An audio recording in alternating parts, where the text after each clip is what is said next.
halkaa waxaa ka dhacay dagaal security ciidankii waardiinay amarka la soo siiyay xadoodo soo amray halka xabad isku dhaafsaday waxaa dhaawacantay ilaa 3 nin oo ciidankayga oo dhaawacyadooda qaar culus iyo qaar fudud bay leeyihiin anigu waan bad qabaa alxamdulillaah rabbil caalamiin arrintaas marka waxaan u arkaa arrin la rabo in lagu baabi'iyo Jubbaland iyo jiritaankeedii iyo runtii wixii hadda la higsanayay oo ahaa doorasho halkan ay dhacdo isbedel dhaco waxaan u arkaa Jubbaland oo albaabadii naarta lagu furay albaabadeedu way xidhnaayeen Axmed Madow maanta albaabadii naarta ku furay albaabadii jaxiimadu ku furay asaga mas'uuliyadiisa qaadi doona waan la xisaabtami doonaa cid askartaana dhaawacday iyo kuwa amarka soo bixiyay ma laga xari doono cadaalad ay hortagi doonaan arrintaas marka waxaan rabaa inaan u sheego oo ay ogaadaan dadka reer Jubbaland guud ahaan iyo gaar ahaanba in aan loo dulqaadan doonin cadaadiska iyo caburinta lala fiirsanayo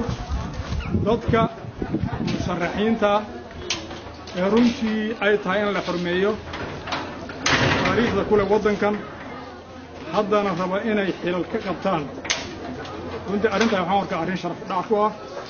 waxaan leeyahay laga bilaabo maanta Jubbaland tii hore ma noqon doonto annaga waxaan ogeyn Jubbaland oo ixtiraam leh oo lagu kala dambeeyo laakiin Axmed Madow Jubbaland god buu ku riday albaab buu furay asay u taalo Axmed Madow wada ka jawaabi doona maanta waxa sameysay wiilka airportka joogay amarka siisay aad ku tiri Cabdinaasir Saraar boosiisa baad wadogtay Cabdinaasir Saraar boosiisa inuu baadhin waxa ku fiican inta adu meesha imaato inaad boorsadeeda baadho adigoo Axmed ku fiicnayd boorsadeeda intaad baadho inaad imaato waxaan leeyahay Jubbaland albaab baa ku furmay naara albaab jaxiim baa ku furmay ila darrada lagu bilaabay airportka ma ardoon ilaa aan ogaano waxa ka dambeeyay iyo ujeedada ka dambeysay ma kaari doono xuquuqdaanada taa waa qodobka labaad waxaan leeyahay ciidanka qalabka sida noocyadiisa kala duwan yaan leedan khaldin meesha rag baa siyaasadda isku haya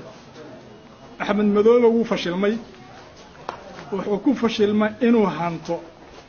ciidanka Jubbaland iyo odayaasha Jubbaland iyo shacabka Jubbaland qalbigooda wuxuu doonayaa maran marsiyo adeer annaga maran marsiyo waan naqaan meesha laga bilaabo maran marsiyo laga bilaabo waan naqaan waxaan leeyahay ciidan midaad tihiin